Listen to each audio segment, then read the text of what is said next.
పిల్లలైన నా అక్క చెల్లెలకు, అన్నదమ్ములకు, దేవుని పిల్లలకు హృదయపూర్వక వందనాలు. నూతనముగా సబ్స్క్రైబ్ చేసిన బిడ్డలకు ప్రత్యేక అభివందనాలు. సబ్స్క్రైబ్ చేసుకుని అనేకులకు ఫార్వర్డ్ చేస్తున్న బిడ్డలకు ప్రత్యేకమైన కృతజ్ఞతలు. దేవుడు మిమ్మల్ని, మీ కుటుంబాలు దీవించి ఆశీర్వదించును గాక. ఈరోజు మరొక కోణములో విశ్వాసము 3 భాగాలు చేసి మాట్లాడబడుతున్నాను. 3 భాగాలు చేస్తున్నా. యేసునందు ఉంచిన విశ్వాసం ఎన్నడూ కూడా దేవుని పట్ల మనకున్న విశ్వాసం మనల్ని ఎప్పుడు సిగ్గుపరచదు. అబ్రహాముని సిగ్గుపరచల. అబ్రహాము ఎక్కడో చక్కగా ఆ రకరకాల విగ్రహాలను ఆయన తయారు చేసుకుంటూ, విగ్రహాలను రకరకాల దేవతలకు మొక్కుబడులు చేసుకుంటూ ఆ దేవుల్ని నమ్ముకొని బతికే అబ్రహాము ఓ విగ్రహారాధికుడు దేవుని యొక్క మాటకు విలువిచ్చి, విగ్రహారాధికుడు దేవుని యొక్క మాటకు విలువిచ్చి విలువైన విశ్వాసముతో అడుగులు వేయబట్టి కడ వరకు నమ్మకంగా జీవించబట్టి దేవుడు అబ్రహామును ఉన్నతమైన స్టేజ్లో నిలబెట్టాడు. ఉన్నతమైన సింహాసనమును అధిష్ఠించేటట్టు దేవుడు చేశాడు అబ్రహాముని. బైబిల్ గ్రంథంలో లూకాసు వార్త 16వ అధ్యాయంలో చూస్తాం. లూకాసు వార్త 16వ అధ్యాయంలో ఏమని రాయబడి ఉంది? లూకాసు వార్త 16వ అధ్యాయంలో అబ్రహాము గురించి 19వ వచనం నుంచి చూసినట్లయితే ఓ పేదవాడు ధనికుడు గురించి ఒక కథ ఉంటుంది. మనం ఎప్పుడు చెప్పుకుంటూ ఉంటాం. పేదవాడు ధనికుడి దగ్గర, ఆ ధనికుడు భోజనము బల్ల కింద రాలిపోతున్న రొట్టె ముక్కలను ఏరుకొని దరిద్రాన్ని అనుభవిస్తున్న వ్యక్తి విశ్వాస జీవితంలో చాలా నమ్మకంగా బ్రతికాడు. ధనవంతుడు ఒకడు ఉండెను. అతడు ఊదారంగు బట్టలను, సన్నపు నార వస్త్రాలను ధరించుకొని, ఏమండి ధనవంతుడు గురించి చెప్తున్నాడు. ఊదారంగు వస్త్రాన్ని, విలువైన వస్త్రాలు ధరించుతున్నాడు. సన్నపు నార బట్ట నేయబడినది. ఇక్కడ ఏమి అంటారంటే లెనిన్ కాటన్. చెప్పాలంటే ఇంగ్లీష్లో లెనిన్ కాటన్ ఇప్పుడు మేము వాడుతూ ఉంటాం. లెనిన్ కాటన్ అంటే చాలా పలచగా, చాలా అందంగా ఉంటుంది. అది ఆ కాటన్ వేస్తే, అలా ఆ వస్త్రాలు వేస్తే అసలు ఆ లుక్కే వేరుగా ఉండింది. అంటే అర్థం ఏంటంటే ఒక విలువైన వస్త్రాలను ధరించేవాడు ప్రతి దినము కూడా బహుగా సుఖాన్ని, సౌఖ్యాన్ని అనుభవించేవాడు. కారణం ఏంటంటే తనకున్న డబ్బు, తనకున్న పలుకుబడి. ఈ రోజుల్లో చాలా మంది విశ్వాస జీవితంలో జీవిస్తూ తనకున్న డబ్బును బట్టి అహంకారాన్ని చూపిస్తారు. కారణం ఏంటంటే ధనము, ధనాపేక్ష సమస్తమైన విధాలకు, కీడులకు మూలమైనదని బైబిల్ చెప్తున్నది. సమస్త విధాలైన కీడులకు మూలం ఏంటంటే డబ్బే. చాలా మందికి తెలియదు. డబ్బు కీడుని తెస్తుందండి. డబ్బు నాశనాన్ని తెస్తుంది. ధనాపేక్ష నిద్ర లేకుండా చేస్తుంది. ధనాపేక్ష అహంకారాన్ని సృష్టిస్తుంది. ధనాపేక్ష అవిధేయతకు మూలమవుతుంది. ధనం ఉన్న వాళ్ళలో విధేయత ఉండదు. ఎప్పుడైనా గుర్తుంచుకోండి. నేనేంటి, నా స్థితి ఏంటని. ఒకవేళ వాడు విధేయుడంటే దేవుని కృప కలిగిన వాడే. కొర్నేలు వలె. కొర్నేలికి డబ్బు ఉంది, కొర్నేలికి అధికారం ఉంది, కొర్నేలికి సమస్తం ఉంది, కొర్నేలికి ఒక సైన్యం ఉంది, కొర్నేలు ఇంట్లో పని వాళ్ళు ఉన్నారు, అన్నీ ఉన్నారు. అన్నిటితో పాటు దేవుడు కూడా ఉన్నాడు కొర్నేలికి. దేవునికి స్తోత్రం, హల్లెలూయా. దేవుడు ఉన్నాడు, బలమైన విశ్వాసంతో నడిపించబడుతున్నాడు, విశ్వాస వీరుడుగా ఉన్నాడు, విశ్వాస జీవితంలో విధేయుడుగా ఉన్నాడు కొర్నేలు. గుడ్. అందుకని అతని చాప్టర్ గొప్పగా ఉన్నది. ధనవంతుడైనా సరే దేవునికి విధేయుడైన వాడు. కానీ ఇక్కడ ధనవంతుడు దేవునికి విధేయత లేనివాడు. అందుకే ప్రతిరోజు ఏం చేస్తున్నాడంటే విలువైన వస్త్రాలు ధరిస్తున్నాడు, విలువైన ఆహారాన్ని భుజిస్తున్నాడు. ఆయన కింద ఇంకోటి ఏంటంటే ఈ ధనవంతుడు ఎవరో కాదండి, విశ్వాసే. ఇతను అవిశ్వాసి కాదు. చాలా మంది విశ్వాస సమూహంలో ఉంటూ తనకున్న డబ్బును బట్టి, తనకున్న పలుకుబడిని బట్టి, తనకున్న రాజకీయ నేపథ్యాన్ని బట్టి, తనకున్న ఆస్తిపస్తులను బట్టి, తనకున్న అందచందాలను బట్టి, తనకున్న బంగారాన్ని బట్టి, తనకున్న వస్త్రాలను బట్టి, విలువైన బంగారాలను బట్టి, విలువైన ఆస్తిపాస్తులను విర్రవీగుతూ ఢమాలను పడిపోతారు. కానీ ఎట్లా ఉంటుందో తెలుసా? మేము కూడా యేసు భక్తులమే, మేము కూడా విశ్వాస సమూహమే అంటారు. కానీ వారు నడుస్తున్నది అవిశ్వాస మార్గములో. ఎలా తెలుసా? ధనవంతుడికి అన్నీ ఉన్నాయి, విశ్వాసము ఉంది అంటాడు, కానీ అవిధేయతతో కూడుకున్న క్రియలు చేస్తున్నాడు. అందుకే ఏం చేస్తున్నాడు తెలుసా? తనకున్న డబ్బును బట్టి, తనకున్న పలుకులను బట్టి, తనకున్న అందచందాలను బట్టి, తనకున్న విలువైన వస్త్రాలను బట్టి, తనకున్న నగలను బట్టి, తనకున్న పనివాళ్ళను బట్టి విర్రవీగుతూ ఇష్టానుసారంగా ఏమనుంది బైబిల్ అక్కడ? ఏముందమ్మా? ధనవంతుడు ఎలా ఉన్నట్ట? బహుగా. ఎలా అట? బహుగా సుఖపడుతున్నాడు. బహుగా సుఖపడుతున్నాడు అంటే తన ఇష్టానుసారం సుఖంలో తనకి ఏం కావాలని. బట్ ఈయనెవరంట? గుర్తుంచుకోవాలి మీరందరూ కూడా. ఈయనెవరంట? ధనవంతుడు. అంతేకాదు, ఇతను ఎవరంట? భక్తిపరుడు, విశ్వాసి. ఎవరైనా విశ్వాసి. నువ్వు విశ్వాసవా అవిశ్వాసవా? నువ్వు విశ్వాసం అవిశ్వాసం ఒకసారి జ్ఞాపకం చేసుకో. ఈ వాక్యం వినుచున్న నీకు కూడా చెప్తున్నా, నువ్వు విశ్వాసవా అవిశ్వాసవా ఇక్కడే తెలుస్తుంది. సుఖ సౌఖ్యాలకు ప్రాధాన్యతనిస్తున్నావా? దేవునికి విధేయురాలుగా, విధేయుడికి వచ్చి దేవుని పాదాల దగ్గర పడి ప్రలాపించే వ్యక్తిగా నీవున్నావా? దేవుని మనస్ఫూర్తిగా ఆరాధించే వ్యక్తిగా ఉన్నావా? దేవుని స్తుతి చెల్లించుట యథార్థవంతులకు శోభస్కరమైన రీతిలో, శోభస్కరమైన అలంకార ప్రాంగ ఆత్మానుసారమైన అలంకారాన్ని ధరించుకుని ఉన్నావా? ఈయనంట ఉదారంగా వస్త్రాలు ధరించుకున్నాడు. వస్త్రాలను చూసి మురిసిపోతున్నాడు అబ్బా అని. చాలా మంది ఏం చేస్తారు తెలుసా? చాలా మంది మనం చూస్తాం సొసైటీలో, కాస్త పెద్దలు అనుకున్న వాళ్ళు, ఈ షర్ట్ అండి పురుషులైతే పలానా ప్లేస్కి వెళ్ళినప్పుడు కొన్నానండి, గొప్పగా చెప్తాడు దాన్ని. అయ్యగారు భలే ఉందండి మీ షర్టు అంటే, పలానా చోట కొన్నాను. చాలా రిచ్గా చెప్పుకుంటాడు. ఇంకా ఎంత ఉందో అయితే ఎంత చెప్తాడు. అంటే అతను సుఖానికి, సౌఖ్యానికి, ఆనందానికి, తన సుఖవంతమైన జీవితానికి ఇచ్చిన విలువ ఆత్మీయ జీవితంలో నలిగిపోవడానికి, కరిగిపోవడానికి ఇవ్వటల్లా, వెలిగిపోవడానికి ఇవ్వటల్లా. చాలా మంది విశ్వాసం అని చెప్పుకుంటూ దేవునికి అవిధేయకరమైన క్రియలు చేస్తున్నారు.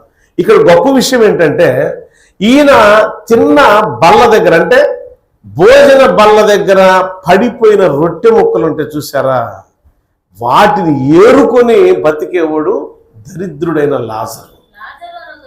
ఇక్కడ గొప్ప విషయం ఏంటంటే, లోకానుసారంగా గొప్ప వ్యక్తిగానేమో ధనవంతుడు ఉన్నాడు, ఆత్మానుసారంగా గొప్ప వ్యక్తిగా లాజరు ఉన్నాడు. దేవునికి స్తోత్రం, హల్లెలూయా. ఇక్కడ లాజరు అనబడిన ఈ దరిద్రుడు లోకములో దరిద్రుడు గాని విశ్వాస జీవితంలో హీఈస్ ద రిచ్ పర్సన్. దేవునికి స్తోత్రం, హల్లెలూయా. ఆత్మీయతలో ఉన్నతమైన శిఖరాలు అధిరోహించే వ్యక్తిగా మారిపోయాడు. ఎలా మారిపోయాడు తెలుసా? ఆయన వీళ్ళిద్దరికి ఒక గడియ వచ్చింది. ఒక గడియ వచ్చింది. ఆ గడియలు ఇద్దరు చనిపోయారు. చనిపోయినప్పుడు జరిగిన సంఘటన చాలా మంది జ్ఞాపకార్థ కూడికలు ఇది చెప్తారు, కానీ ఇద్దరు విశ్వాసుల గురించి ఇక్కడ మాట్లాడుతున్నాం మనం. ఆ విశ్వాసంలో వేరియేషన్ ఏంటంటే, వ్యత్యాసం ఏంటంటే, ఒకడు ధనవంతుడు, ఒకడు పేదవాడు. ప్రతి సంఘములో ధనికులు ఉంటారు, పేదవాళ్ళు ఉంటారు. ఉంటారా ఉండరా? ఉంటారు కదా. ధనవంతులు కట్టుకొచ్చే చీరలను బట్టి, వాళ్ళ మెడల్లో వేసుకునే నగలను బట్టి పేదవాడు అనుకుంటూ ఉంటాడు. సహజ సిద్ధంగా అనుకుంటారు, వామ్మో ఆమెకేమండి బాబోయ్, అందగ్గర మనం కూర్చోవద్దండి, దరిద్రులం కదా, పేదవాళ్ళం కదా, గబాలను ఏమన్నా అనితేమో అని భయం ఉంటుంది పాపం. కానీ కొంతమంది ఏం చేస్తారు తెలుసా? ఎవరు? కొర్నేలియస్ లాంటి వాళ్ళు, బైబిల్లో ధనవంతులు, యాయీర్ లాంటి వాళ్ళు, వీళ్ళంతా ధనవంతులే. వీళ్ళు ఏం చేస్తారు తెలుసా? అలాంటి పేదవాళ్ళని దగ్గరగా తీసుకొని ఆదరించే గుణం. గాయి కూడా, బైబిల్లో గాయి అనే ఒక భక్తుడు ఉన్నాడు, ఆయన కూడా, బర్నబా అనే ఒక భక్తుడు ఉన్నాడు, ఆయన కూడా, వీళ్ళందరినీ ఆ దగ్గరకు తీసుకొని డబ్బు ఉంది కానీ దగ్గర తీసుకునేవాళ్ళు. మీకు తెలుసో లేదో, ఈ పేద లాజరు కాకుండా ఇంకొక లాజరు ఉన్నాడు, చనిపోయి 4వ రోజు లేపబడ్డాడు కదా. అమ్మా గుర్తుందని, మరియా మార్తల యొక్క సహోదరుడు. వీళ్ళు కూడా బేతనీ గ్రామంలో రిచ్ పర్సన్స్, డబ్బున్న వాళ్ళు బాగా. కానీ వీళ్ళ దగ్గర ఏమని తెలుసా? విధేయత ఉన్నది. ఇక్కడ మనం చదువుకుంటున్న ధనవంతులు ఏమని తెలుసా? అవిధేయత ఉన్నది.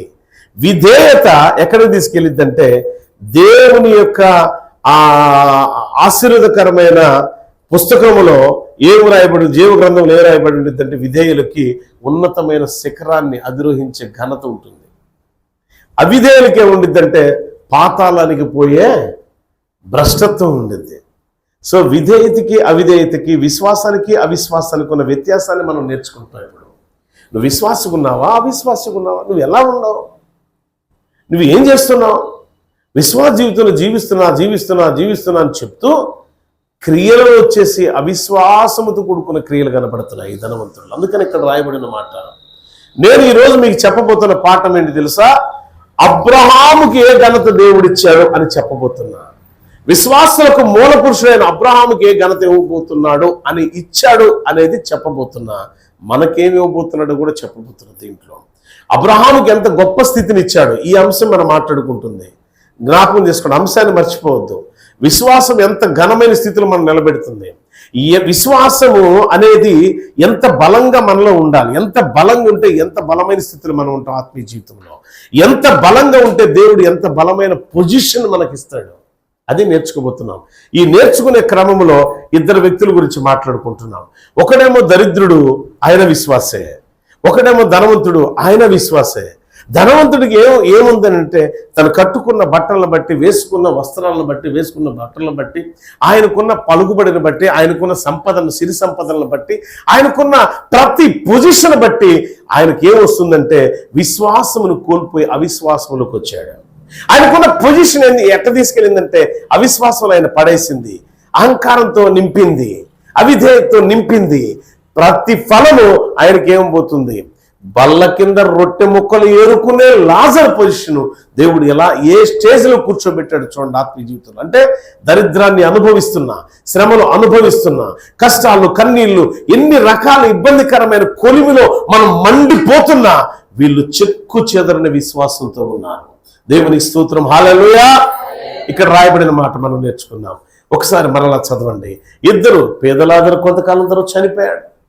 అదంటే దరిద్రుడు చనిపోయాడు, ఆ వెనకాల ఎవరు చనిపోయాడు? ధనవంతుడు కూడా చనిపోయాడు. ఆ వచనం చదవండి ఒకసారి. లూకా సువార్త మనం చదువుకుంటున్నాం. ఆ దరిద్రుడు చనిపోయి దేవదూతల చేత, గమనించండి, విశ్వాస జీవితంలో ఎస్ ఆమేన్ హల్లెలూయా. ఎవరంటే చనిపోయింది? దరిద్రుడు చనిపోయి, చనిపోగానే ఎవరు వచ్చారు దరిద్రుడి దగ్గరికి? అబ్బా ఎంత ధన్యత, దేవుని స్తోత్రం, హల్లెలూయా. ఏమండి, విశ్వాస యొక్క ప్రాణము, బైబిల్ చెప్తున్న సత్యం ఏంటంటే యెహోవా భక్తుల మరణము యెహోవాకి అది విలువైనది. దేవుని స్తోత్రం, హల్లెలూయా. ఆయన భక్తుల మరణం ఆయనకు విలువైనది. సో అందుకనే ఈ దరిద్రుడు కొంతకాలం తర్వాత రొట్టె ముక్కలు ఏరుకొని దరిద్రాన్ని అనుభవించి, సరైన బట్టలు లేక ఈ ధనవంతుడు తీసి పారేసే ఉంటే చూసారా, ఆ బట్టలు ధరించుకొని ఈ ధనవంతుడు తిని వదిలేసి కింద పడిన రొట్టె ముక్కలు చూసారా, ఆ రొట్టె ముక్కలు ఏరుకున్నాడు తప్ప కేవలము ఆయన శారీరకంగా దరిద్రుడే తప్ప, శారీరకంగా భేదవాడే తప్ప ఆత్మానుసారమైన జీవితంలో ప్రభువా ఏనాడు కూడా ఆ లాజరు, ఆ దరిద్రుడు ఏనాడు కూడా ఏంటయ్యా ఈ రొట్టె ముక్కల పరిస్థితి, నాకేంటి ప్రభువా, ఈ దరిద్రం ఎంతకాలం నేను అనుభవించాలి, నిన్నే నమ్ముకొని బ్రతుకుతున్నా కదా, నాకు ఇలాంటి వస్త్రాలేంటి, ఆ ధనికుడికి అలాంటి వస్త్రాలేంటి, ఎందుకు నాకు ఈ స్థితి అని ఏ రోజు కూడా ప్రభువునల్లా విశ్వాసాన్ని కాపాడుకున్నాడు. పౌలు అంటాడు శ్రమ వచ్చినప్పుడు తిమోతితో, అయ్యా నేను మంచి పోరాటం పోరాడా. ఏం పోరాటం అంటే ఆయన మంచి పోరాటం పోరాడాను, నా పరుగు ఏం చేశాడట? కడ ముట్టించటం అనే పదానికి అర్థం ఏంటి? ఏమంటే కడ ముట్టించడం. కడ అనే పదానికి అర్థం ఏంటంటే ఆఖరిది, the last one, last stage. ఆ బ్రీత్ బయటకు, ఆ శ్వాస బయటకి వస్తే చనిపోవడమే. బట్ అంటే ఆ బ్రీత్, ఆ ప్రాణము ఆగిపోయే వరకు విశ్వాసాన్ని, దేవునికి స్తోత్రం, హల్లెలూయా. విశ్వాస జీవితంలో జీవించున్న ప్రతి వ్యక్తి కూడా కడ వరకు కూడా, లాస్ట్ బ్రీత్ వరకు కూడా విశ్వాసంలో కుడికి కానీ, ఎడమకు కానీ, ముందుకు కానీ, వెనక కానీ పరుగులు ఎత్తకూడదు. అబ్రహాముకి ఎన్ని రకాల సమస్యలు వచ్చినాయి, అబ్రహాముకి ఎన్ని రకాల ఇబ్బందులకరమైన పరిస్థితులు అబ్రహాం ఎదుర్కొన్నాడు. ఒక బొమ్మలు తయారు చేసే వ్యక్తిని, విగ్రహారాధికుడిని దేవుడు పిలవగానే ఆయన మాట విన్నాడు. ఈ స్వరంలో జీవం ఉందని నమ్మాడు, ఈ స్వరంలో శక్తి ఉన్నదని నమ్మాడు. తల్లిదండ్రులు అడిగారు, ఎక్కడికి రా బాబు నువ్వు పోయేది, ఎవర్రా నేను పిలిచిందంటే ఏమన్నాడు తెలుసా? సర్వోన్నతుడైన దేవాది దేవుడే నన్ను పిలిచాడు తండ్రి గారు. నన్ను పిలిచింది ఎవరో తెలుసా? ఒక మనిషితో వేరొక మనుషుడు మాట్లాడిన రీతిలో ముఖాముఖిగా మాట్లాడే సర్వోన్నతుడైన దేవుడు నన్ను పిలిచాడు, నిన్ను పిలిచాడు, నన్ను పిలిచాడు. ఈరోజు ఆ దేవుని స్వరం వినటానికి ప్రార్థన చేద్దామంటే బద్ధకం, ప్రార్థన చేద్దామంటే మనసు లేదు. దేవుని స్వరమునికి వినిపించాలంటే అబ్రహాము వలె అంగలార్చడం నేర్చుకో, అబ్రహాము వలె ప్రార్థించడం నేర్చుకో, అబ్రహాము వలె విశ్వాస జీవితంలో అడుగులు వేయటం నేర్చుకో. అది నీకు ఆశీర్వాదమే కానీ ఎంత మాత్రం దరిద్రాన్ని తీసుకొని రాదు. బిడ్డలారా, పేదవాడి గురించి మాట్లాడుతున్నా, ఇప్పుడు అబ్రహాం గురించి మాట్లాడుతున్నాను, ధనవంతుడి గురించి మాట్లాడుతున్నా. ఉపమాన రీతిగా అపోస్తలుడైన పౌలయ్య చెప్పాడు తన ఆత్మీయ కుమారుడైన తిమోతికి, విశ్వాస జీవితంలో నేను మంచి పోరాటం పోరాడాను, కడ వరకు కూడా విశ్వాసాన్ని నేను కాపాడుకున్నా. ఎంతమంది కాపాడుకుంటున్నారు మీ విశ్వాసాన్ని?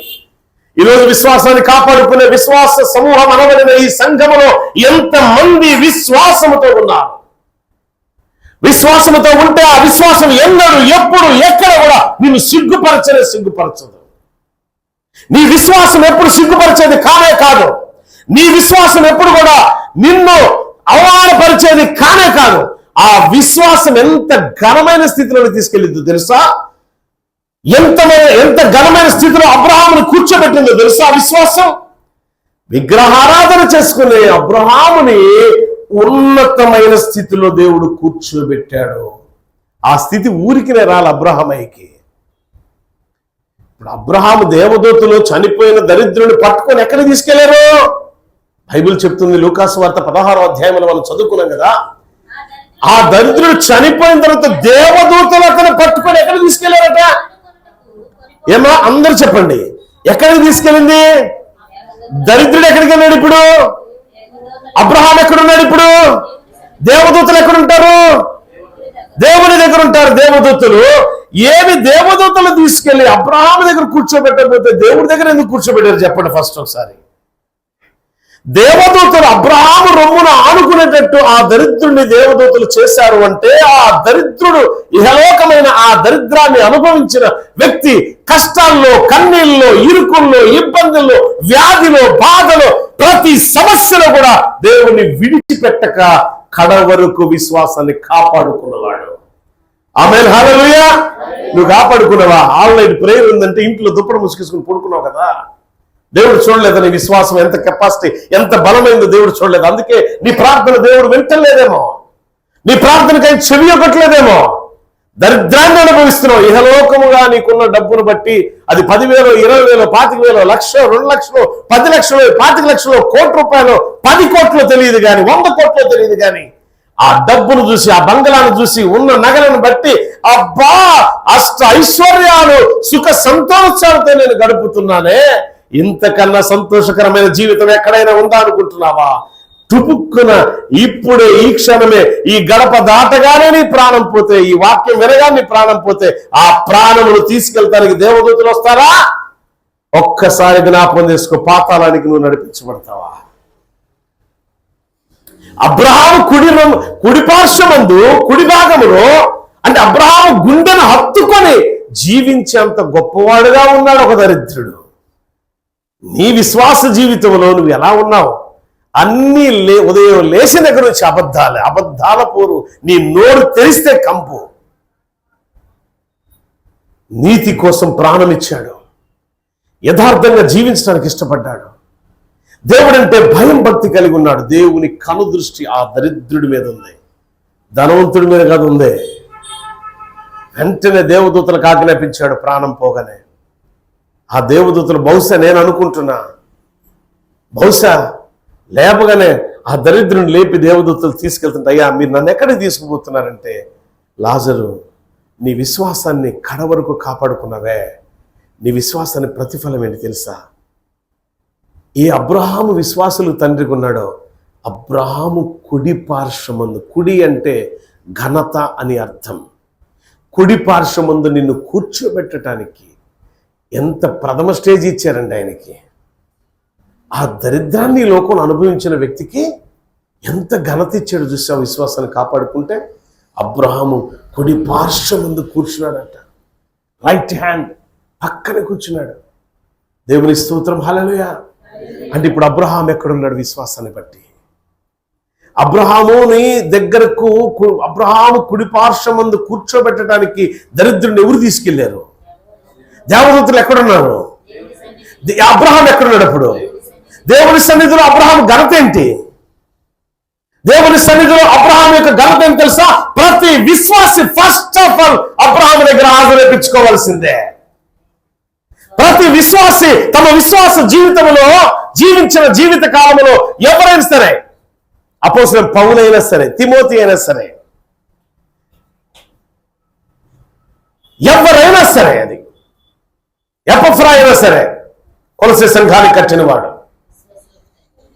గాయు అయినా సరే, వీళ్ళందరూ కూడా విశ్వాస ప్రారంభకుడు అయినటువంటి, అంటే విగ్రహాలను ఆరాధించే వ్యక్తి మారు మనసు పొంది రక్షించబడి ఒక మాట నమ్మి విశ్వాసంతో అడుగు వేసిన అబ్రహామయ్య ఎక్కడున్నాడయ్యా అంటే దేవుని కుడి పార్శ్వమందున్నాడు. చెప్పండి, దేవుని స్తుతిద్దాం.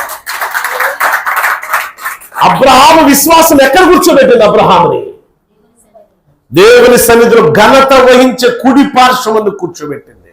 ఆ కుడి పార్శ్వమందు అనగా అబ్రహాము కుడి పార్శ్వమందు ఎవరు కూర్చున్నారు? ఇప్పుడు ఎవరైనా ఎలాంటాడు? దరిద్రుడు. నీ దగ్గర డబ్బులు లేవని బాధపడబాక, ఇల్లు వాకిలు సరిగ్గా లేవని నీకు బాధపడబాక. ఒకటి, విశ్వాసం ఉంటే సమస్తము సాధ్యమే. విశ్వాసము ఈ లోకములో నిన్ను బాధను నువ్వు అనుభవిస్తాను, కష్టాన్ని కన్నీళ్ళని దిగమించుకొని బ్రతుకుతున్నావేమో, అబ్రహాము కుడి పార్శ్వమందు కూర్చునే వ్యక్తుల్లో నువ్వు ఒకదానివే, ఒకడవే.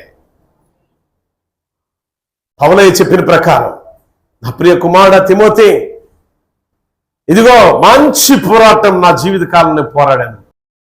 ఎండ్ ఆఫ్ స్టేజ్ లో పౌలు చెప్తున్నాడు. ఇది రోమా చెరసాల్లో ఉండి చెప్తున్నాడు తన ఆత్మీయ కుమారుడికి.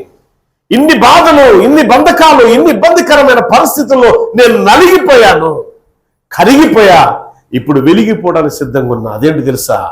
నా కొరకు నా నీతిని బట్టి నీతి కిరీటం దేవుడు సిద్ధపరిచాడు. దేవుని స్తోత్రం, హల్లెలూయా. అంటే నీతి కిరీటం ఓరకొచ్చి కూర్చుని నేను ఎత్తినంటే కాదు. కిరీటాల గురించి కూడా చెప్తా మీకు. ఈరోజు కాదు విశ్వాసం అందించే ఘనమైన పరిస్థితులు ప్రభు అయిన యేసు క్రీస్తుకి రోమా సైనికులు ఇచ్చిన ఓ ఘనమైన లోకానుసారమైన ముళ్ళ కిరీటం, కానీ అది ఘనతనిచ్చింది ప్రభువుకి. ముళ్ళ కిరీటము శ్రమను అనుభవించి అనేక మంది సైన్యాన్ని తీసుకెళ్లి తండ్రి అయిన దేవునికి అప్పగించే ఘనత ఎవరికి వచ్చింది అంటే యోగ్యుడైన క్రీస్తునాథునికి. అదొక చాప్టర్, మళ్ళీ తర్వాత చెప్పుకుందాం. సో ఈరోజు జ్ఞాపకం చేసుకోండి, అబ్రహాం ఎక్కడున్నాడు విశ్వాసాన్ని బట్టి. అబ్రహాం ఎలాంటి స్టేజ్ తెలుసా? ఆఖరి తన భార్య పరాయి పురుషుని దగ్గరికి పోతే నలిగిపోతున్నాడు, విశ్వాస జీవితంలో కరిగిపోతున్నాడు. ఆ నలిగిపోయి ఎంత వేదన, ఎంత సమస్య. మన కళ్ళ ముందే మన భార్యను వేరొకరు తీసుకుని పోతే ఎంత బాధ ఉండిద్దండి? బాధ ఉండదా భర్తకి? బాధలో తన యొక్క ఎలియాజర్కి, తన పనివాడితో చెప్తున్నాడు ఆయన, ఎలియాజర్ నేను భయపట్టలా, ఎందుకో తెలుసా? భయాన్ని కలుగజేయవాడు నా దేవుడే, భయపెట్టేవాడు నా దేవుడే, భయాన్ని ముగించేవాడు నా దేవుడే. ఏ రాజు అయితే విర్రవీగుతో నా భార్యను తీసుకెళ్ళాడు, ఎలా తీసుకెళ్ళాడు, అదే దానికంటే ఘనమైన స్థితిలో నన్ను పిలుస్తాడన్నాడు. ఆ ఘనమైన స్థితిలో మనల్ని ఈ స్థలం నుంచి పంపిస్తాడన్నాడు. నిజమే. వెంటనే రాజు దగ్గర పిలుపు వచ్చింది. వచ్చయ్యా, నువ్వు దేవుని యొక్క సేవకుడు అని తెలియక, ఈమె నీ భార్య అని తెలియక నేను తప్పు చేయబోతుంటే నువ్వు నమ్ముకున్న, నిన్ను పిలిచిన దేవుడే నన్ను గద్దించాడు. ఎవరు గద్దించారంట ఆయన్ని? ఆమెతో శయనించావా, నువ్వు చచ్చిపోతావన్నాడు. దయచేసి నన్ను మన్నించి, దయచేసి నన్ను క్షమించి, నన్ను ఆశీర్వదించి, నాకున్న రోగాన్ని నయం చేయి, నువ్వు ప్రవక్తగా ఇస్తాననికి వచ్చావు, నన్ను పరిశుద్ధపరచు, నా ఆలోచనలు పరిశుద్ధపరచు, ఒక్క మారు నా కొరకు ప్రార్థన చేయన్నాడు. తనకు బిడ్డలు లేరని బిడ్డలు కలిగే విధంగా ప్రార్థన చేశాడు. అబ్రహాం ప్రార్థన ఆ యొక్క అబీమెలెకు రాజుకి ఘనతను అంటే సంతానాన్ని ఇచ్చింది. దేవునికి స్తోత్రం, హల్లెలూయా. ఎవరైతే నేను రాజును కదా విర్రవీగాడో రాజు కూడా సాష్టాంగ పడేటట్టు చేసింది విశ్వాసం ముందు. నీ విశ్వాసం రాజులను సైతం నేల కొరిగేటట్టు చేస్తుంది. నీ విశ్వాసం శత్రు మూకను నీ దగ్గర నుంచి తరిమేటట్టు చేస్తుంది. నీ విశ్వాసం ఒక ఘనమైన స్టేజ్లో నువ్వు నిలబడేటట్టు చేస్తుంది. ఆ విశ్వాసాన్ని కోల్పోతూ నీ ఇష్టానుసారమైన జీవితం ధనవంతుడు అని జీవిస్తున్నావు బిడ్డ, జాగ్రత్త. ఆ ధనవంతుడు కూడా కొద్ది రోజుల తర్వాత చనిపోయాడు. ఆ ధనవంతుడు ఎక్కడ తీసుకొని పోయాడు ఒకసారి చూద్దాం. బైబిల్లో 16వ అధ్యాయం లూకాసు వార్తను మనం చదువుకున్నాం. అప్పుడు ఎక్కడండి దాని ముందు వచ్చిన చదువమ్మా. దరిద్రుడు చనిపోయాడు, దేవదూతల చేత అబ్రహాము కుడి రొమ్మున ఆడుకునేటట్టు తీసుకొని పోయారు. రైట్. ధనవంతుడు కూడా చనిపోయాడు. డబ్బు ఇక్కడ కూర్చున్న వాళ్ళలో, ఈ వాక్యాన్ని వీక్షిస్తున్న వాళ్ళలో డబ్బే ప్రాధాన్యం అనుకున్న వ్యక్తులకి దేవుడు చెప్తున్న సూచన, ఆ డబ్బు నిన్ను పరలోక స్వాస్థ్యముగా నిన్ను అనుభవించినట్టు చేయదు. ఆ డబ్బు తండ్రి కుడిపార్శ్వం ముందు కూర్చుండేటట్టు చేయదు. ఆ డబ్బు నిన్ను ఘనమైన స్థితిలో నిలబెట్టదు. ఆ డబ్బు ఏదో ఒక రోజు నిన్ను అవమానపరుస్తుంది. ఆ డబ్బు ఏదో ఒక రోజు నిన్ను ఘనహీనమైన పరిస్థితిని నెట్టివేస్తుంది. దానికి సాదృశ్య రూపకమే ఈ ధనవంతుడు. చూడండి ఒకసారి ఏముంది రాయబడింది అక్కడ. చనిపోయాడు, పాతి పెట్టబడు. ఇప్పుడు ఈయనొక పాయింట్ నోట్ చేసుకోండి. దాని పై వచ్చిన ఒకసారి మళ్ళొకసారి చదువు స్టార్టింగ్ నుంచి. జాగ్రత్త వినండి. చెవి గలవాడు వినుగాక, ఆత్మ సంఘము చెప్పుచున్న మాట చెవి గలవాడు వినుగాక. ఆ దరిద్రుడు చనిపోయాడు దేవదూతల చేత. ఏమంటే చనిపోయిన తర్వాత ఏం చేశారు? పూడ్చిపెట్టారా? ఇప్పుడు చెప్పండి. ఇప్పుడు ఆ దరిద్రుడు, ఆ యొక్క దరిద్రుడు అంటే లోకానుసారంగా ఘనమైన వ్యక్తి, లోకానుసారంగా ధనవంతుడే, కానీ ఆత్మీయ జీవితంలో దరిద్రుడైన వాడు. ఆ యొక్క ధనవంతుడి గురించి ఏమని రాయబడించండి. ఆ ధనవంతుడు కూడా చనిపోయి ఎక్కడున్నాడు? పాతి పెట్టబడ్డాడు. ఎక్కడంట? లాజరు పాతి పెట్టబడ్డా? లాజరుని ఎవరు తీసుకెళ్ళారు? చనిపోతే మనుషులు ఎవరు తీసుకెళ్లారా? ఎవరు తీసుకెళ్లారు? రేపు ప్రొద్దున ఈ లోకంలో నువ్వు చనిపోతే దేవదూతలు నేను తీసుకెళ్లి కూర్చోబెట్టాలంటే ఆ దరిద్రుడి విశ్వాసం నీలో ఉండాలి. అవిశ్వాస క్రియలు నువ్వు చేయబాక, అహంకారంతో చేయబాక, అవిధేయతో కూడుకున్న పనులు చేయబాక. దేవుడు వాత పెడతాడు. చూడండి, ధనవంతుడు చనిపోయాడు, పాతి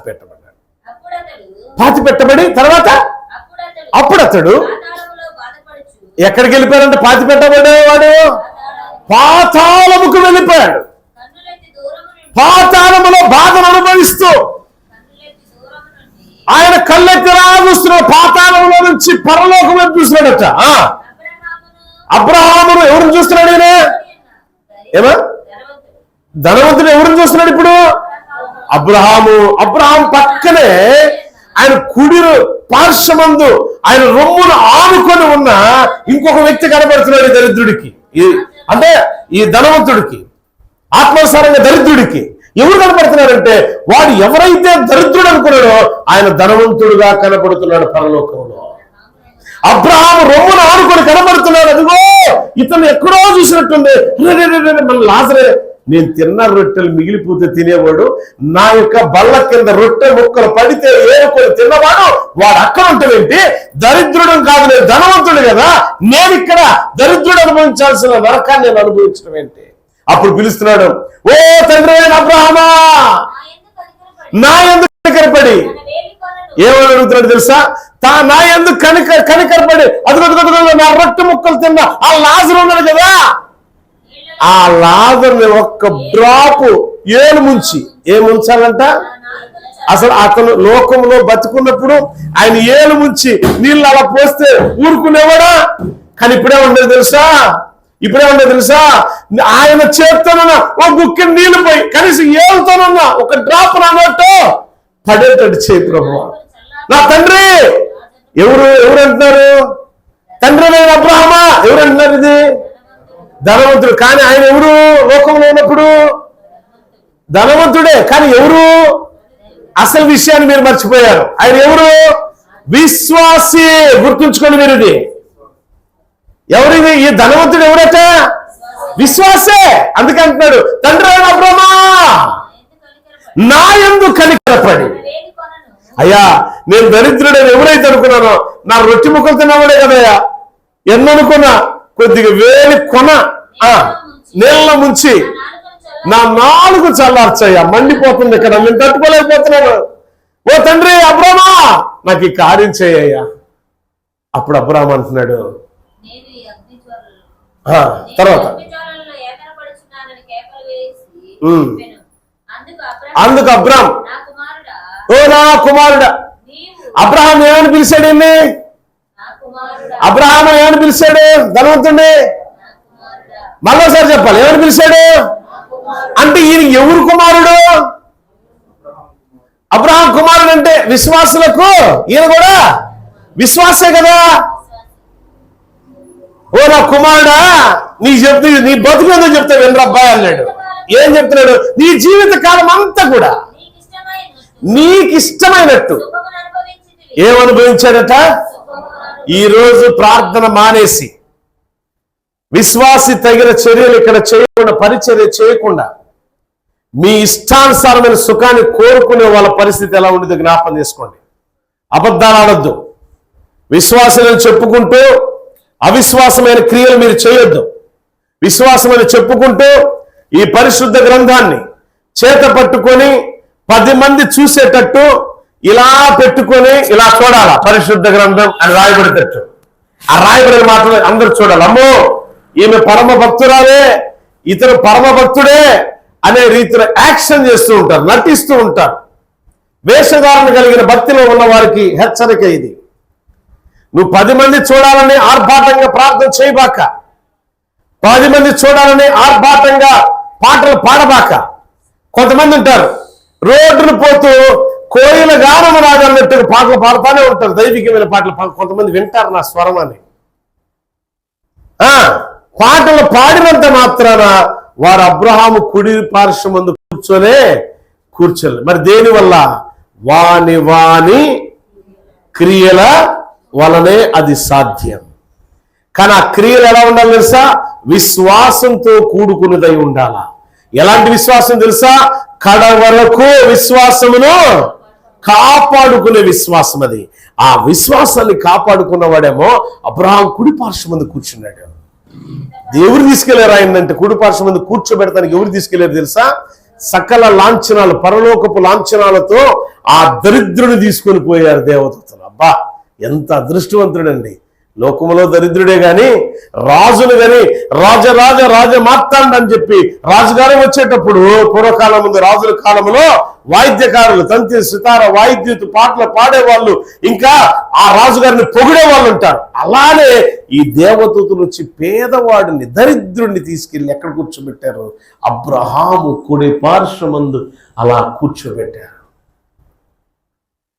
ఈ కింద మండిపోతున్న వ్యక్తి కేకలు వేస్తున్నాడు. ఏం తెలుసా? అయ్యా, ఒక్కసారి ఆ లాజరే కదయ్యా, నా యొక్క బల్ల కింద పడ్డ రొట్టె ముక్కలు ఏరుకున్న లాజరే కదా. నీళ్ళు ఒకసారి ఆ యొక్క వేరు కొన, ఇది చివర కొద్దిగా కనీసం అట్ట ముంచి ఒక్క డ్రాప్ అలా పడాలి.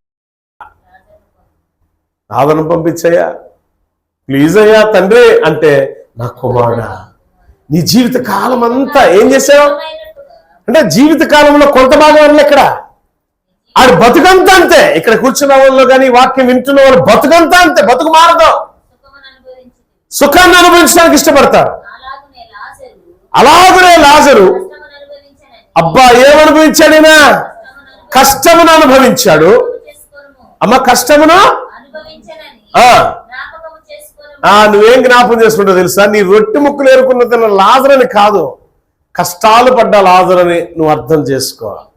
అబ్రహాము కుడిపార్శ్వమందు కూర్చున్న ఈ లాజరు ఎన్నో రకాల కష్టాలు అనుభవించాడు.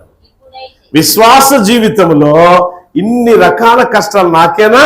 ఇన్ని రకాల శ్రమలు నాకేనా? ఈ విశ్వాసం నన్ను సిగ్గుపరుస్తుంది నలుగురిలో, నా బంధువుల్లో అని బాధపడుతున్నావు బిడ్డ. రాజ లాంఛనాలతో నిన్ను దేవదూతలే తీసుకెళ్ళి అబ్రాహాం కుడి పార్శ్వందు కూర్చోబెట్టాలంటే ఆ విశ్వాసం కాపాడుకో. నువ్వు నమ్ముకున్న విశ్వాసం ఎన్నడూ నిన్ను సిగ్గుపరచదు. బొమ్మలు తయారు చేసే అబ్రాహామయ్య దేవుని మాట యందు విశ్వాసం నుంచి అడుగు పెట్టాడు, ఘనత నొందాడు. చూడండి, దరిద్రాన్ని అనుభవించాడు, శ్రమల పాలయ్యాడు. లాజరు ఎక్కడ కూర్చున్నాడు అంటే అబ్రాహామయ్య కుడి పార్శ్వమును ఆనుకొని కూర్చున్నాడు. కానీ లోకంలో ఉన్నప్పుడు ఏనాడు కూడా ఆ ధనవంతుడికి ఆయన ఆనుకొని కూర్చున్నాడని బైబిల్ ఎక్కడా రాయబడలే. లోకంలో మనుషులు నిన్ను దూరంగా పెట్టి ఉండొచ్చు నీ దరిద్రాన్ని బట్టి, దరిద్రం లోకంలోనే. కానీ ఆశీర్వాదం అష్ట ఐశ్వర్యాలు అనుభవించేది పరలోక రాజ్యంలో. ఇక్కడ ఎన్ని కష్టాలు అనుభవించావు, ఎన్ని రకాల బాధలు అనుభవించావు, ఎన్ని రకాల ఇబ్బందికరమైన పరిస్థితులు నువ్వు పడిపోయావో, ఎన్ని రకాలుగా నువ్వు నలిగిపోయావో, పరలోకములో నీకునే ఘనత ఏంటంటే ప్రభువైన యేసు క్రీస్తు సమక్షములో ఆయన కుడి పార్శ్వమందు కూర్చొని ఉన్నటువంటి అబ్రహాము కుడి పార్శ్వమందు నువ్వు కూర్చోవాలంటే విశ్వాసాన్ని కాపాడుకో. నీ విశ్వాసం నేను సిగ్గుపరచదు. ఎప్పటి వరకు, ఎంతవరకు కాపాడుకోవాలి అంటే ఒకటే, విశ్వాసాన్ని కాపాడుకున్న పౌలు ఎలా ఉన్నాడు, విశ్వాసాన్ని సిగ్గుపరచబడిన విశ్వాసంతో నడిచిన అబ్రహాం ఎలా ఉన్నాడు, విశ్వాసాన్ని కాపాడుకున్న పౌలు ఎలా ఉన్నాడు, విశ్వాసాన్ని కాపాడుకున్న తిమోతి ఎలా ఉన్నాడు, విశ్వాసాన్ని కాపాడుకున్న గాయి ఎలా ఉన్నాడు, విశ్వాస సమూహంలో చేర్చబడిన హానోకు ఎలా ఉన్నాడు, విశ్వాస సమూహంలో చేర్చబడినటువంటి దానియేలు ఎలా ఉన్నాడు, విశ్వాస సమూహంలో చేర్చబడిన షడ్రక్ మెషక్ అబేద్నెగోలు ఎలా ఉన్నారు, నువ్వెలా ఉన్నావు? విశ్వాసాన్ని కోల్పోయి అవిశ్వాసగా ఉంటూ వేషధారణ కలిగిన జీవితంలో ధనవంతుడనబడిన వాడు ఎలా ఉన్నాడు? ప్రియులారా, ఈ ధనం మనల్ని పాతాలని తీసుకెళ్ళి తప్ప, ఈ ధనం మన పాతాళంలోనికి నడిపించి తప్ప ఆశీర్వాదకరమైన పరలోక రాజ్యంలో మనం నడిపించదు. గుర్తుంచుకోండి, విశ్వాసం ఎన్నడూ నిన్ను నన్ను సిగ్గుపరచదు, ఘనమైన స్థితిలో నిలబెట్టింది. విశ్వాసం ఎప్పుడు నన్ను మనల్ని సిగ్గుపరచదు. కానీ ఘనమైన స్థితిలో అబ్రహాంను ఎలా గణపరిచింది, దరిద్రుడైన లాజరును ఎలా గణపరిచింది, అపొస్తలుడైన పౌలుని నీతి కిరీటం ఇచ్చి ఎలా గణపరిచిందో నిన్ను అలా గణపరచాలంటే నువ్వు నమ్ముకున్న దేవుడు అసామాన్యుడు కాదు. నువ్వు నమ్ముకున్న దేవుడు బలమైన వాడు, నువ్వు నమ్ముకున్న దేవుడు సమర్థవంతమైన దేవుడు. ఆ నమ్మకమును బట్టి నీతి కిరీటం, ఆ నమ్మకాన్ని బట్టి అక్షయ కిరీటం, ఆ నమ్మకాన్ని బట్టి నమ్మకత్వానికి తగిన రీతిలో అనేక రకాల కిరీటాలు కూడా ఉన్నాయి. ఆ నమ్మకత్వాన్ని బట్టి నీకు ఆ నీతి కిరీటం కావాలా, నీకు అక్షయ కిరీటం కావాలా, నీకు ఏ కిరీటం నీకు కావాలో మరొక ఎపిసోడ్లో మనం నేర్చుకుందాం. అయితే ఒకటి చెప్తున్నా ఆఖరిగా, విశ్వాసం నిన్ను సిగ్గుపరచదు, విశ్వాసం నిన్ను ఘనపరుస్తుంది. మీ పక్కన వాళ్ళతో చెప్పండి, విశ్వాసం నిన్ను సిగ్గుపరచదు, విశ్వాసం నిన్ను ఘనపరుస్తుంది అని. దేవుడి మాటలు దీవించి ఆశ్రయించుగాక. అందరూ మోకరించండి, ప్రార్థన చేసుకుందాం. ఘనపరిచే విశ్వాసంలో మనం ఉండాలి, ఘనమైన విశ్వాసంతో మనం ఉండాలి, బలమైన విశ్వాస సమూహంగా మనం తయారు కావాలి. ప్రార్థన చేద్దాం. మహాపరిశుద్ధుడానికి స్తోత్రాలు. నిజమే, మమ్మల్ని ఘనపరిచే దేవుడు ఈ వాక్యాన్ని వీక్షించి ఈ ప్రార్థనలు ఏకీభవిస్తున్న బిడ్డలను జ్ఞాపకం చేసుకోండి. అయ్యా, పేదవాడు దరిద్రుడు లాజరు అబ్రహాము కుడి పార్శ్వమందు కూర్చోబెట్టడానికి ఘనంగా దేవదూతులు వచ్చి తీసుకొని పోయారు. అందుని బట్టి నీ స్తోత్రాలు. అబ్రహాం కుడి పార్శ్వమందు విశ్వాస సమూహం కూర్చుండబెట్టుతుంది అనబడటానికి ఇది ఒక నిర్వచనం. దరిద్రుడు, అయా, ఆ దరిద్రునికి ఇచ్చే ఘనత విశ్వాసాన్ని కాపాడుకుంటే. కష్టాలు, బాధలు, శ్రమలు, చాలా మంది విశ్వాస జీవితంలో ఇన్ని రకాల శ్రమలు నాకేనా, ఇన్ని రకాల కష్టాలు, ఇంత శోధన నాకేనా? ఆ శోధను సహించిన వారు జీవ కిరీటాన్ని పొందుకున్నారు. ప్రభువా, అయ్యా, నీతిగా నడిచిన వాడు నీతి కిరీటాన్ని పొందుకున్నాడు, నమ్మకంగా జీవించిన వాడు అక్షయ కిరీటాన్ని పొందుకున్నాడు. అయ్యా, నమ్మకంగా నీ పిలుపు యందు విశ్వాసం ఉంచిన అబ్రహామయ్యకు మునుపెన్నడు చూడని విలువైన ఘనత నీ సముఖములు ఇచ్చే అబ్రహామయ్యకు అందరి బట్టి స్తోత్రాలు. ఎన్నో రకాల ఇబ్బందులు, ఎన్నో రకాల కష్టాలు, ఎన్నో రకాలు మునుపెన్నడు నువ్వు చూడలేదు. చూడకే విశ్వాసం ఉంచి అడుగులు వేసిన అబ్రహామయ్యను విశ్వాసులకు తండ్రిగా ఓ ఘనమైన పరిస్థితిలో నీ సముఖములో నిలబెట్టారు, కూర్చొండబెట్టారు, ఒక సింహాసనం వేశారు. దేవా, అందరిని బట్టి నీకు స్తోత్రాలు. మాకు కూడా మా జీవితంలో విశ్వాసంలో మేము తప్పిపోతున్నామా? ప్రార్థన జీవితం మాలో లేదా? అవిశ్వాసంతో కూడుకున్న క్రియలు ఉన్నాయా? ధనాపేక్షతో మేము పరుగులు ఎడుతున్నామా? క్షమించండి. ఈ ధనం మమ్మల్ని ఎన్నడూ పరలోక రాజ్యానికి వారసులను చేయదయ్యా. మన్నించండి ప్రభా. నీ సాక్షులుగా మమ్మల్ని బ్రతికింప చేయమని, రోగముతో బాధపడుతున్నారు విడుదల దయచి. ఏ వ్యాధి అయినా సరే, ఏ సమస్య అయినా సరే, ఏ శ్రమ అయినా సరే, ఎటువంటి శోధన అయినా సరే, జీవితాన్ని బిడ్డలకు దయచేయమని ఈ వాక్యాన్ని అనేక మందికి ఫార్వర్డ్ చేస్తున్న నా ప్రియ అక్క చెల్లెలు, నా ప్రియ బిడ్డలు అయా మీరు దీవించండి. ప్రియ తల్లులను దీవించండి. సహాయం దయచేయండి. వారి కుటుంబాల్లో ఉన్న ప్రతి శోధన జయించడానికి బలమైన విశ్వాసాన్ని బిడ్డలకు దయచేయండి. విశ్వాసం ఎన్నడూ సిగ్గుపరచదని ఈ ఉదయకాలం మీరు బోధించారు. అందరిని బట్టి స్తుతించాలి. మరొక ఎపిసోడ్లో ఇంకా కొన్ని విషయాలు తెలుసుకోవడానికి అపోస్తలులను ఏ స్థితిలో కూర్చోబెట్టారు, విశ్వాసులను ఏ స్థితిలో మీరు కూర్చోబెట్టారు, ఆ వచనాల ద్వారా మీరు జ్ఞానోపదేశాన్ని పొందుకోవడానికి కూర్చోబెట్టమని యేసు నామములో అడుగుచున్నాను తండ్రి. ఆమేన్. God bless you all. దేవుడు మిమ్మల్ని మీ కుటుంబాలు దీవించును గాక. మరి ముఖ్యంగా విన్న ఈ వాక్యం 10 మందికి కనీసం మీరు ఫార్వర్డ్ చేయండి. మీరు ఫార్వర్డ్ చేయటం ద్వారా మీ ద్వారా ఈ వాక్యాన్ని విన్నవారు వారి విశ్వాస జీవితం బలపడతారు. God bless you all.